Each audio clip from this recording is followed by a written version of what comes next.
गांव में सूरज ढलते ही सन्नाटा पसर जाता था।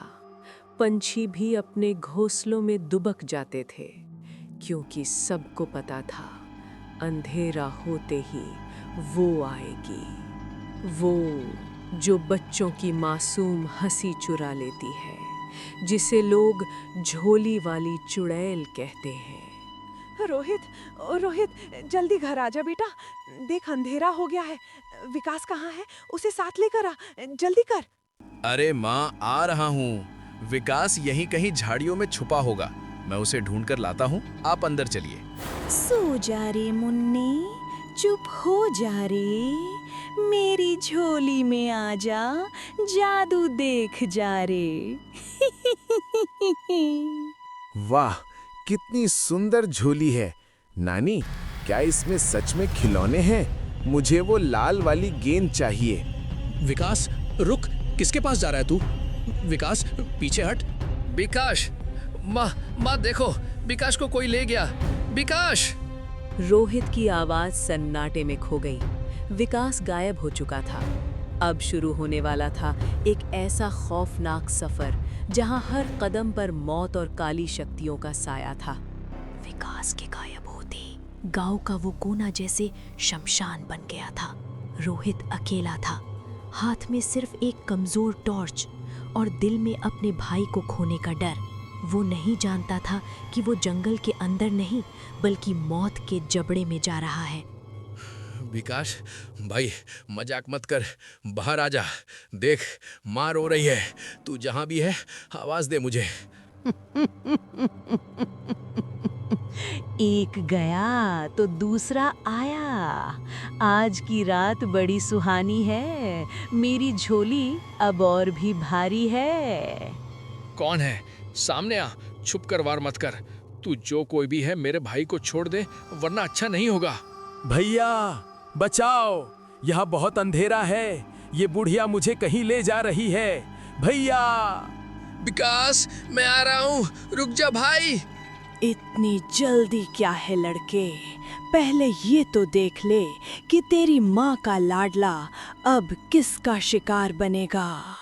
गुफा के अंदर की हवा में मौत की महक थी। रोहित का कलेजा मुंह को आ रहा था, पर अपने भाई की सिसकियों ने उसे रुकने नहीं दिया। उसे नहीं पता था कि वो अपनी जिंदगी के सबसे बड़े डरावने सच के सामने खड़ा है। ये क्या जगह है?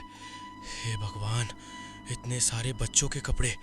विकास, विकास, कहाँ है तू? भैया, यहाँ बहुत घुटन हो रही है। मुझे बाहर निकालो, ये बुढ़िया हमें खा जाएगी। डर मत विकास, मैं आ गया हूँ। मैं अभी ये झोली काट देता हूँ। मासूम परिंदा खुद पिंजरे में आ गया। तूने क्या सोचा था लड़के कि तू मेरे साए से बच निकलेगा?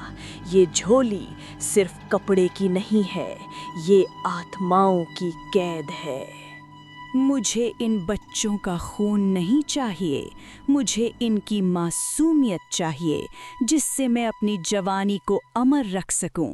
और तू तो बड़ा है, तेरी बलि तो आज काल रात्रि को दी जाएगी। तू जो भी है राक्षसी, तुझे मेरे भाई को हाथ भी नहीं लगाने दूंगा। चाहे मेरी जान चली जाए, पर मैं इन सबको यहाँ से छुड़ा कर ले जाऊंगा।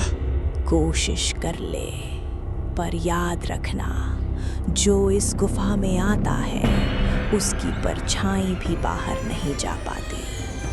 अब देख मेरा असली तांडव। वक्त रेत की तरह फिसलता जा रहा था। काल रात्रि की शुरुआत हो चुकी थी। अगर रोहित ने अगले कुछ मिनटों में कुछ नहीं किया, तो विकास और उन मासूम बच्चों की रूहें हमेशा के लिए उस काली झोली में कैद हो जाएंगी। मौत नाच रही थी और मंजिल बहुत दूर थी। ओम ह्रीम क्लीम, मासूमों का रक्त मेरा अमर यौवन। आज की रात ये गुफा चीखों से गूंजेगी। देख लड़के, तेरी आंखों के सामने तेरे भाई की सांसें छीन लूंगी। बस बहुत हुआ राक्षसी। तूने कितनों के घर उजाड़े हैं, कितनों की माँओं को रुलाया है। आज तेरा ये पाप का घड़ा भर चुका है। मेरे भाई को हाथ लगाकर तूने अपनी मौत को दावत दी है। भैया जल्दी करो, मेरा दम घुट रहा है। ये झोली ये हमें निगल रही है। नहीं, मुझे हारना नहीं है। ये क्या, चुड़ैल तो हिल रही है पर उसकी परछाई स्थिर है और उस परछाई के हाथ में वो पुरानी लाठी चमक रही है। तभी रोहित को अपनी दादी की वो पुरानी कहानी याद आई। डायन की जान उसके शरीर में नहीं, उसकी परछाई और उस लाठी के तालमेल में छिपी होती है। अगर लाठी टूटी तो साया भी मिट जाएगा। तो सारा खेल इस लाठी का है। अब देख मैं तेरा घमंड कैसे तोड़ता हूँ। नहीं, उसे मत छूना, छोड़ दे उसे। अगर लाठी को कुछ हुआ तो मैं तुझे राख कर दूंगी। पीछे हट जा इंसान के बच्चे। अब बहुत देर हो चुकी है। ये ले तेरी पाप की लाठी। पाप का घड़ा फूट चुका था।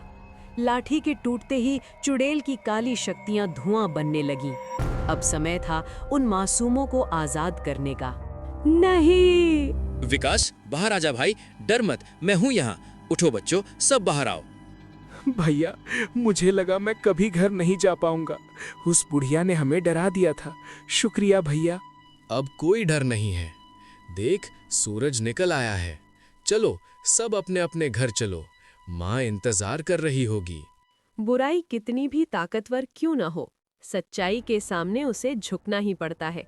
गांव से वो बच्चा चोर हमेशा के लिए गायब हो गई थी, लेकिन उस रात की यादें आज भी लोगों के रोंगटे खड़े कर देती हैं।